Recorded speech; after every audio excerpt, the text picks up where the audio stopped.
everyone, and welcome to my channel. I'm Strawberry Studios, a small artist trying to grow and prep for my upcoming shop launch. It has taken me a bit too long to get started, but that is mostly because I've been coming up with ideas for product that I like and I hope others will like. And obviously I gotta create the product and have an inventory of it. Like most small art businesses starting out, I'm doing prints and stickers, but today we're gonna be designing and creating a print for my shop. So let's get into it. I'm going to be doing a step-by-step process of creating a print specifically for your shop, which is what I am going to be doing since I am prepping for my shop launch, which I need to stop saying I think, I need to just say it. It is going to be March 31st or April 1st. Oh gosh, I'm just so I'm nervous, I guess. Like, there's still some things I have to do. And I work a full-time job, so it's a lot harder to, make time for this. And my free time is pretty much like a good amount of free time is pretty much on the weekends. And, sometimes you have plans, sometimes you don't, and it works out and you can do your stuff. Anyway, I'm getting off topic. March 31st or April 1st shop launch. I'm definitely going to be uploading a video, so that's going to be your, number one hint that my shop is launching. So look out for that video specifically. There you go. Look out for that video. Should be around March 31st or April 1st. Okay, back on topic. Oh my gosh. I've already made a video about me creating stickers and the process about all that, so this is a print version. If you want to watch the sticker version, I will link that down below. Feel free. It's kind of pretty much the same thing. They're a little bit similar, but also they're a bit different, so alright, first step of the process of creating a print is obviously to draw it out. Having an idea is, key. You need to have an idea of what you're going to draw, but obviously it's also important, at least for this instance, we are making a print for our shop, so you want to draw something that you want to be drawing. I feel like that is kind of the most important thing overall. Yes, you should design or draw something that other people will like, but you should also be liking what you draw. That's just rule number one in my book. I love a lot of my designs I've produced for my shop, and I think / hope that others will too. I'm pretty sure people will like it too.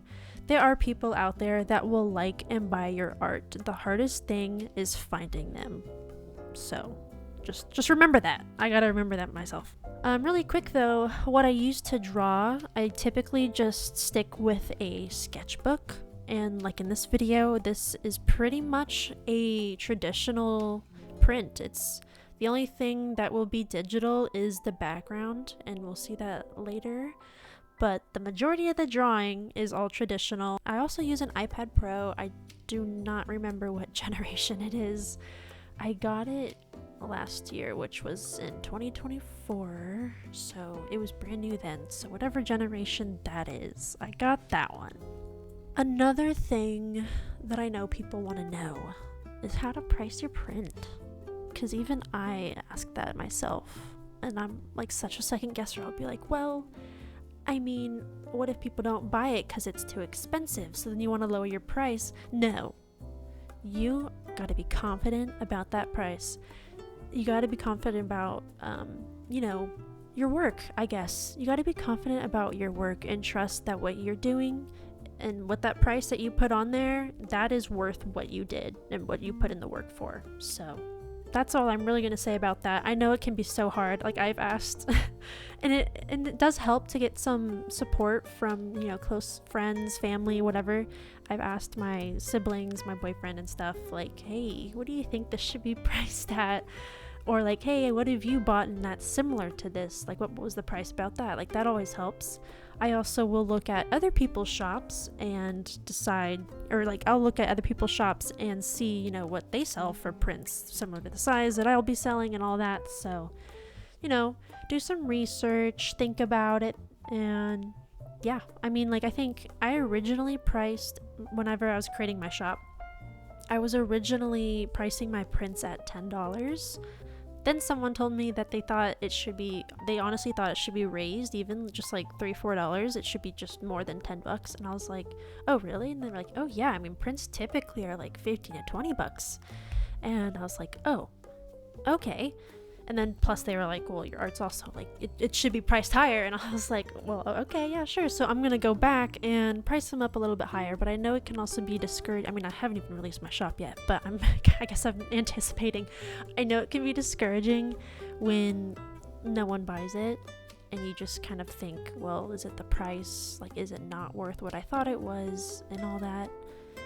But again, you gotta really trust and put the confidence in you. Like, that's just, you just gotta do that. I know it's really hard to. I'm such a hypocrite, I'm sure, when I say this, but I haven't even released my shop yet, but I'm trying to stay confident. We gotta be confident as artists.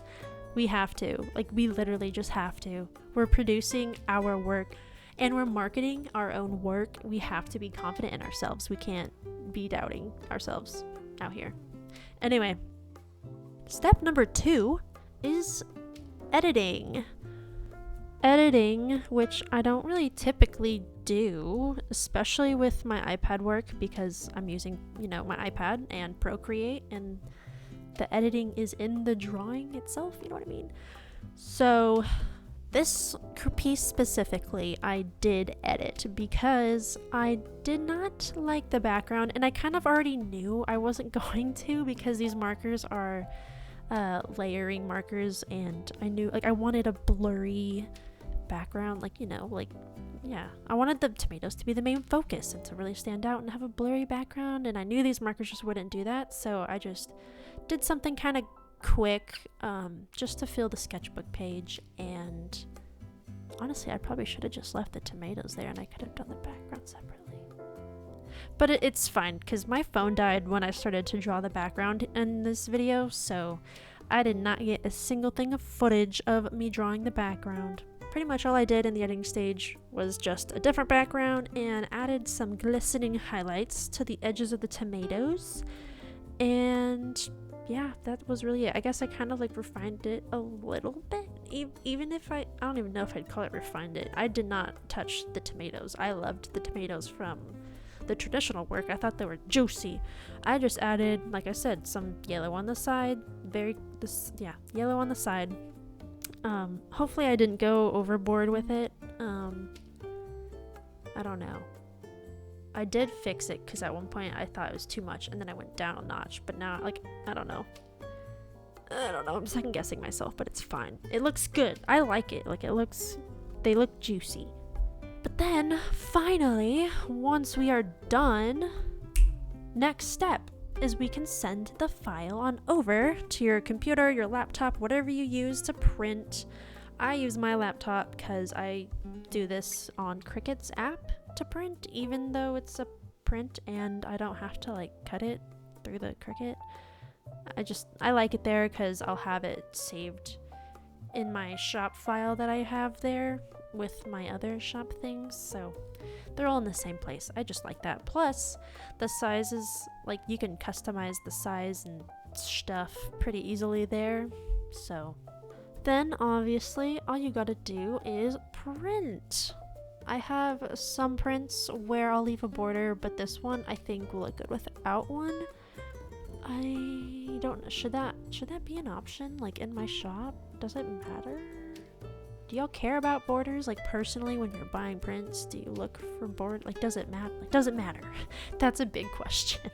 But anywho, then you cut with or without borders, and that is it. There you go. You got a nice, beautiful print.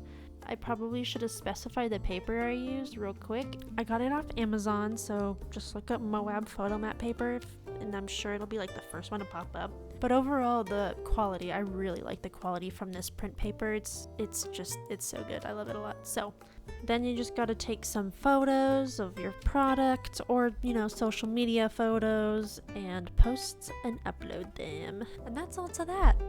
So yeah, that was me creating some prints, prepping for my shop launch. I hope you guys enjoyed. I hope you guys look out for my shop coming March 31st/April 1st. thank you guys for watching. I hope you guys have a good day. Till next time.